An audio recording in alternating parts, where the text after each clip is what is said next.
Olá pessoal, hoje a gente vai falar sobre A Criança Mal Acolhida e Sua Pulsão de Morte, de Sándor Ferenczi.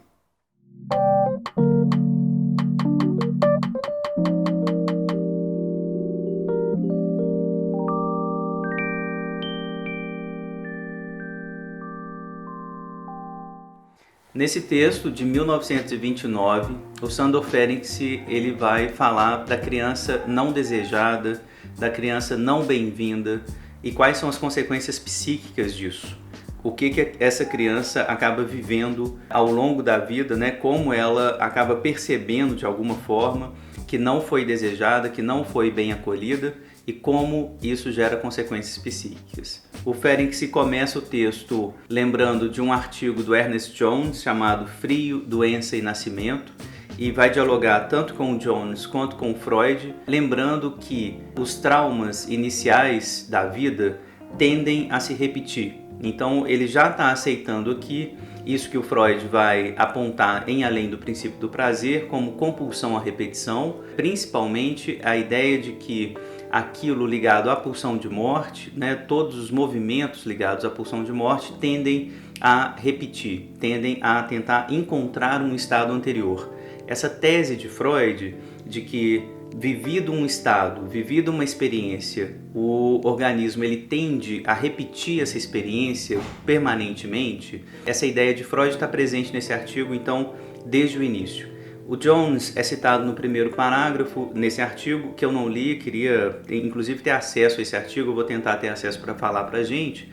Frio, Doença e Nascimento. O Jones está apontando para uma ideia que vai aparecer ali no Otto Rank também, vai aparecer um pouquinho no Freud, de que a saída do útero materno, por exemplo, já é uma experiência traumática e que em algumas crianças, em algumas pessoas, essa experiência traumática, por exemplo, marcada pelo frio, vai fazer seu surgimento na vida dessa pessoa. O sujeito vai sentir frio, por exemplo, à noite, um pouco na repetição traumática crua daquilo que ele viveu. Então são ideias ainda muito cruas, né? Meio à la Grodek, né? Assim, como se o inconsciente, o id, repetisse de fato aquilo que tivesse acontecido efetivamente, né? Então eu senti frio porque eu saí do útero da minha mãe, então eu vou ficar sentindo frio e produzindo inclusive um corpo frio à noite, por exemplo, e esse frio que eu mesmo produzo, de fato, é a repetição traumática desse evento que eu vivi. Então isso está presente aqui nos primeiros parágrafos desse texto, citando o Ernest Jones. Já no segundo parágrafo,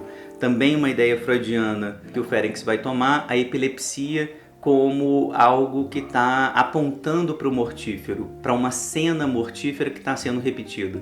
Então ainda não há nenhum tipo de conversa aqui sobre as origens biológicas, né, da epilepsia.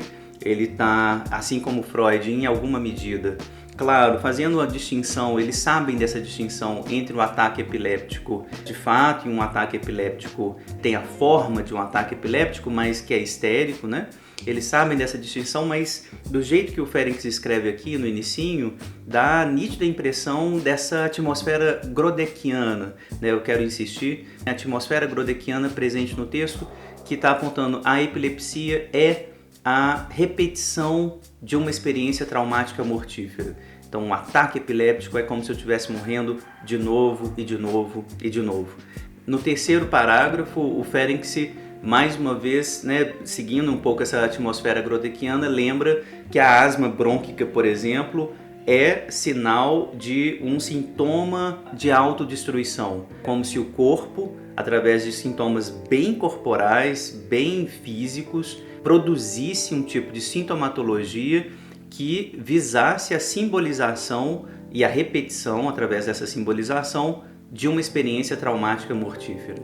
Então, esses três primeiros parágrafos do texto servem apenas para fazer um tipo de reconhecimento da compulsão à repetição presente no pensamento já do Ferenczi aqui em 1929, ou seja, ele está acompanhando o Freud, principalmente o Freud do Além do Princípio do Prazer, na reflexão dele, que ele vai trazer efetivamente a partir do quarto parágrafo. Ele apresenta o objeto que ele vai estudar, que é exatamente essa criança que ele chama aqui de hóspedes não bem-vindos na família, crianças não desejadas. Então, assim, é o filho que é o filho de uma família numerosa, ele fala aqui, né? O 10º filho de uma mãe obviamente sobrecarregada, é o filho de uma família cujo pai vai morrer em breve, vai deixar a mãe também sobrecarregada, e ele vai dizer com todas as letras: todos os indícios presentes nesses pacientes confirmam que essas crianças registram bem os sinais conscientes e inconscientes da aversão ou da impaciência da mãe, e que sua vontade de viver viu-se desde então quebrada.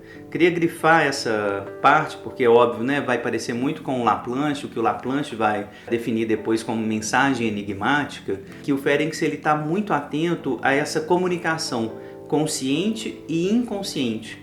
No caso, comunicação da aversão ou da impaciência. Isso chega até a criança e isso tem efeito, né? Isso tem efeito psíquico e é para isso que eu quero apontar nesse texto. Uma das consequências, então, dessa percepção de que a criança não é acolhida, não é desejada, é, por exemplo, o pessimismo diante da vida, pessimismo moral, pessimismo filosófico, alcoolismo, ou seja, esse desejo de morrer, esse mal-estar em estar vivo, tudo isso pode ser consequência dessas cenas iniciais de não acolhimento ou de um mau acolhimento. No 5º parágrafo, o Ferenczi vai apontar, então, de forma bem explícita, uma consequência que acontece a essas crianças não acolhidas, né? Ele vai dizer: crianças acolhidas com rudeza e sem carinho morrem facilmente ou de bom grado. Ou utilizam um dos numerosos meios orgânicos para desaparecer rapidamente, ou, se escapam a esse destino, conservarão um certo pessimismo e aversão à vida.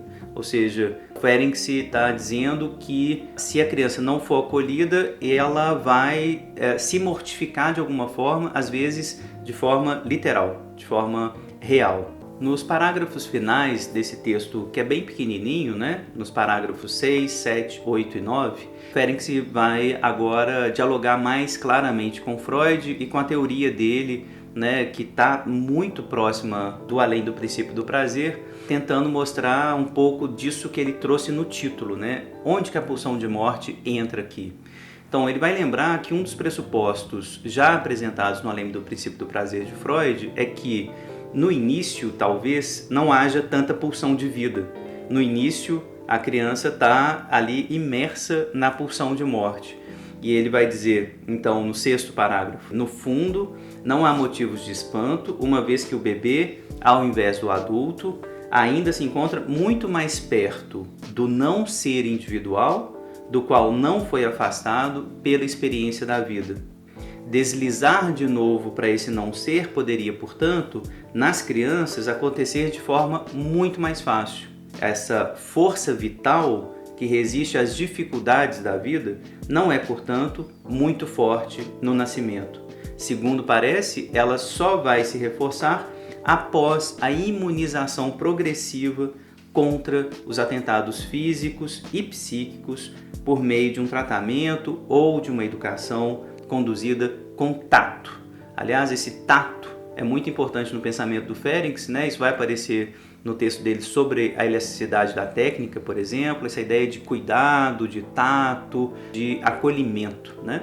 Ou seja, o que o Ferenczi está apontando aqui nesse 6º parágrafo é como que a pulsão de morte ela está mais presente do que a pulsão de vida. Eu não vou entrar em detalhes aqui de uma leitura laplanciana que a gente poderia fazer desse texto, só quero que vocês observem uma concepção que está presente no início aí da criação da psicanálise. Eu quero insistir nesse ponto. O Ferenczi está acompanhando o Freud nessa crença um tanto inatista que a pulsão de morte vai estar lá de alguma forma e de que essa pulsão de morte ela está mais próxima do inorgânico, ela nos conduz ao inorgânico, a esse estado de não ser, a esse estado de dissolução, e que ela precisa de uma força de contenção, que o Freud vai chamar de pulsão de vida, o Ferenczi também, essa ideia de pulsão de vida, de acolhimento que vai fazer frente a esse movimento inicial, que é o retorno ao inorgânico, o retorno ao não ser. O Ferenczi está apontando no 6º parágrafo ainda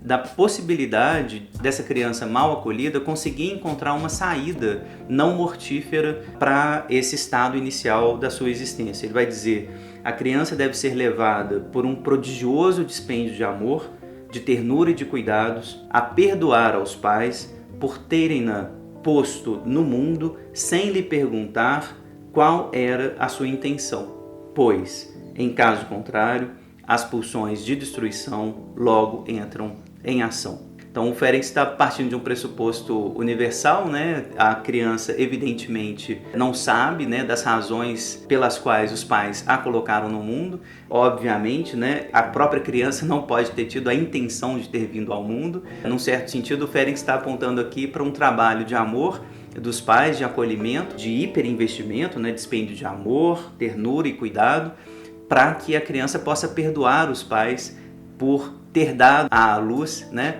essa criança. Ou seja, parece que esse trabalho é de todos. Obviamente ele é mais dificultado naquelas crianças que não são acolhidas de fato, que de fato não têm uma razão para estar ali, né? E isso é que torna a dificuldade dessa criança posterior, né, de amar a vida. No 7º parágrafo, o Ferenczi coloca uma questão clínica importante, que é uma das tarefas que resta resolver, é a constatação das diferenças mais sutis entre a sintomatologia neurótica das crianças maltratadas desde o início e daquelas que são no início tratadas com entusiasmo, até mesmo com amor apaixonado, mas que depois foram postas de lado. Uma questão clínica que o Winnicott vai tentar resolver, principalmente nos textos dedicados à tendência antissocial, ou seja, existe uma diferença importante que a gente precisa estudar clinicamente entre a criança largada, abandonada desde o início, e a criança que teve acolhimento e que perdeu depois, né? O Winnicott, você sabe,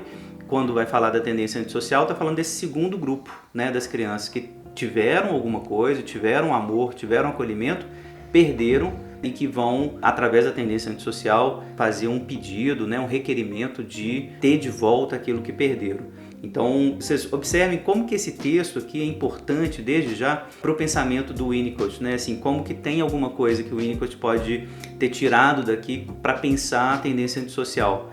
Essa distinção clínica que o Ferenczi está apontando aqui no 7º parágrafo certamente vai aparecer no pensamento winnicottiano. E no pensamento tem a ver com aquelas pesquisas do Spitz, do Bowlby, ligados ao hospitalismo, por exemplo. Existe toda uma sintomatologia ligada a um abandono precoce sem a presença de amor, né, sem a presença de cuidado anterior. Isso gera toda uma sintomatologia muito mais melancólica, violenta, mais mortífera mesmo. E essa outra sintomatologia dessas crianças que tiveram uma coisa, tiveram um cuidado e que perderam posteriormente. Isso parece levar a criança para aquilo que o Winnicott vai chamar de tendência antissocial. No 8º e no 9º parágrafo, né, que são os últimos parágrafos do texto, o Ferenczi vai falar da clínica dos adultos que foram essas crianças mal acolhidas. Ele vai apontar para a elasticidade da técnica nesses casos. É difícil dizer exatamente assim qual que é a sugestão do Ferenczi aqui, mas eu acho que dá para a gente, lendo, imaginar qual que é essa sugestão, quando ele fala que a gente deve deixar, durante algum tempo, o paciente agir como uma criança. O que ele está querendo dizer? A minha sensação é que ele está apontando para uma técnica menos ligada às recusas do analista. O analista que está em silêncio, o analista que vai interpretar para produzir um pouco de angústia, para produzir desligamento, né, dessas redes narcísicas, redes egóicas, como seria numa técnica analítica ligada à neurose comum. Essa técnica não é bem-vinda nesses casos, porque a criança que foi esse adulto, ele já recebeu muito disso, né, do silêncio, do abandono, dessa produção da angústia. Então, o que o Ferenczi vai dizer é introduzir impulsos positivos de vida e razões para se continuar existindo. Então, é quase um elemento de cuidado mesmo, né? Algo que o analista tem que oferecer para esses pacientes como impulso positivo de vida. Então, não dá para saber exatamente o que tipo de impulso que é esse, mas eu estou imaginando aqui que é um tipo de cuidado mesmo, um tipo de fala do analista né, diante desses pacientes muito mortificados, que o analista deve endereçar para esses pacientes, dizendo, né, por exemplo, que vale a pena estar vivo, de que é possível observar nisso que eles estão vivendo saídas possíveis, né, saídas criativas, que o processo psicoterapêutico, o processo analítico pode ajudar a criar e a sustentar vias melhores para estar vivo, para se sentir existindo, para se sentir vivo. Que, aliás, também é um pensamento que vai aparecer na clínica winnicottiana com frequência, né? A ideia de ter um certo sentido, um certo prazer de estar vivo, um prazer de estar num estado tranquilo, existindo, com sentido. Só depois, então, desse tempo inicial, dessa introdução desses impulsos de vida, é que a análise retoma o seu percurso analítico, propriamente dito, né? De desligamento, de quase produção da pulsão de morte. E aí, nesse ponto, claro, o Ferenczi, também seguindo um pensamento que é muito próximo do Freud, ele vai dizer, aí sim a gente vai adaptar o sujeito à realidade rica em frustrações. Eu sei que tem toda uma crítica aqui ao adaptacionismo presente no pensamento sobre psicoterapia, mas o que ele fala em seguida me parece muito interessante. Então tem uma adaptação a essa realidade cheia de frustrações, mas completada também, devemos esperar, pela faculdade de desfrutar a felicidade onde ela realmente for ofertada. Eu gosto muito dessa ideia, né, de que o sujeito ele pode ter a faculdade de desfrutar a felicidade ali onde ele encontra. Porque para essas crianças mal acolhidas, mesmo diante das oportunidades, né, que se apresentam, oportunidades de prazer, de felicidade, de alegria, mesmo diante dessas oportunidades, elas não conseguem, elas não têm essa capacidade de se alegrar, essa capacidade de desfrutar aquilo que a vida traz de bom também, né? Existe todo esse campo da realidade cheia de frustração, que a criança também precisa aprender a lidar, precisa aprender a manejar, mas principalmente precisa desenvolver a capacidade de desfrutar da alegria quando a alegria também se apresenta. Mais uma vez queria apontar para a semelhança do pensamento do Ferenczi para aquilo que vai ser o pensamento do Winnicott alguns anos mais tarde. Essa ideia de capacidade a desenvolver, a capacidade de ter prazer com coisas que nos causam alegria. Essa capacidade, ela não é inata, ela tem que ser constituída, ela precisa de um ambiente específico para ser construída. Se a criança não for acolhida, se ela não for bem-vinda, dificilmente essa capacidade aparece, por exemplo. Então, essa ideia de uma capacidade a ser construída é uma ideia que vai aparecer com força total no pensamento do Winnicott e que eu acho está muito bem esboçada aqui no pensamento do Ferenczi. No 9º parágrafo e último, o Ferenczi responde a uma crítica super importante, que eu acho que o Laplanche iria gostar muito de responder com ele, né, ao lado dele, que é, bom, você está me falando aqui de um certo impulsos de vida, né? Onde que a sexualidade entra nessa sua teoria? Essa ideia de acolhimento, como que isso se articula às teorias psicanalíticas anteriores, né, que o Freud está apontando, da sexualidade? E o Ferenczi responde, né, nas últimas linhas do texto, dizendo: são somente os combates do conflito edipiano e as exigências da genitalidade que permitem deixar manifestar-se as consequências da aversão à vida precocemente adquirida. O Ferenczi está dizendo que é através do conflito edipiano, através da sexualidade, que aquilo que foi sentido como descaso, mal cuidado, uma ideia de abandono, só através desses conflitos edipianos e sexuais é que isso vai se manifestar, é que isso vai se deixar ver. Aqui eu faço questão de fazer um link com o pensamento do Laplanche, porque essa ideia de acolhimento, essa ideia de trazer a criança como um objeto alvo de hospitalidade, é uma ideia absolutamente fundamental para quando a gente pensa numa situação antropológica fundamental, como Laplanche a chama, né? Essa situação originária. E essa ideia, ela já é sexual. Esse acolhimento é sexual. O acolhimento, ele é libidinal, sempre.